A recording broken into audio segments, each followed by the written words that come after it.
dengan mobil yang mahal. Dan kebahagiaan tidak ada hubungannya dengan dolar yang banyak. Tapi kebahagiaan itu sudah pasti berhubungan dengan Tuhan. Kenapa dengan Tuhan? Karena Tuhanlah sumber kebahagiaan itu. Tangan buat Tuhan. Amin. Nah, jadi Tuhan itu adalah sumber kebahagiaan kita. Katakan 2, 3, Tuhan adalah sumber kebahagiaan hidup saya. Sebut nama Anda. Tuhan adalah sumber kehidupan Bambang. Kok namanya Bambang semua? Nah, malam ini Bapak Ibu ada 2. Bagaimana caranya kita hidup bahagia? Sebenarnya banyak Bapak Ibu. Tapi malam ini kita mau belajar hanya 2 saja. Ya. Nah, yang pertama dikatakan apa? Berbahagia orang yang apa? Bapak Ibu, hidupnya takut akan Tuhan. Katakan 2, 3. Takut akan Tuhan. Jadi orang yang berbahagia adalah orang yang hidup takut akan Tuhan. Orang yang berbahagia bukan orang Kristen. Orang yang berbahagia bukan orang yang aktif di gereja. Orang yang berbahagia bukan pendeta. Salah. Orang yang berbahagia adalah orang yang takut akan Tuhan. Halo?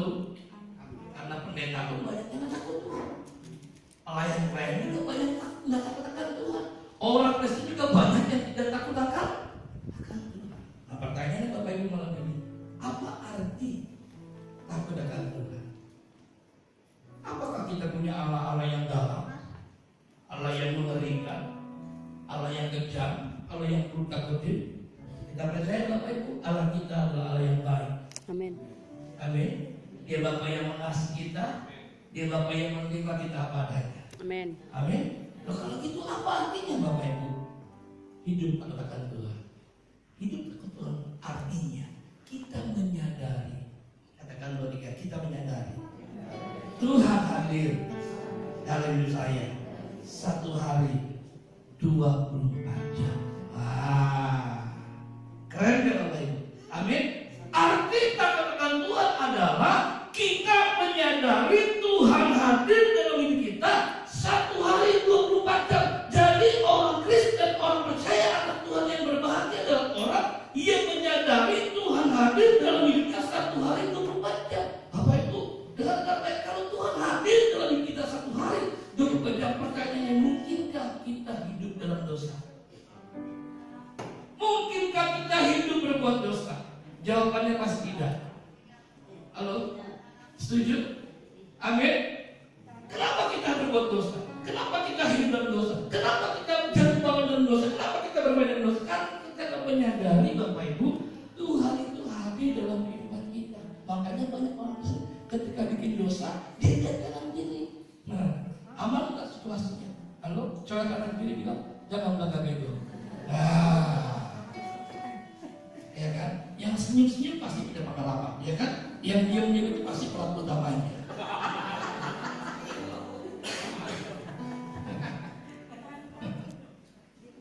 Mari Bapak Ibu kita memiliki hati takut akan Tuhan.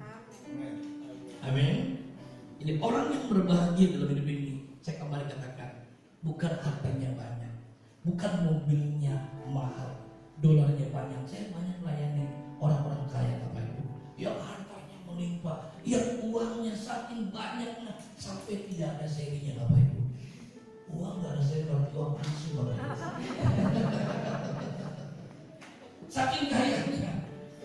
Jadi orang yang berbahagia adalah orang yang takut akan Tuhan. Orang yang menyadari Tuhan hadir dalam hidupnya 1 hari 24 jam. Nah, Bapak Ibu sebentar kita akan mendengar kesaksian.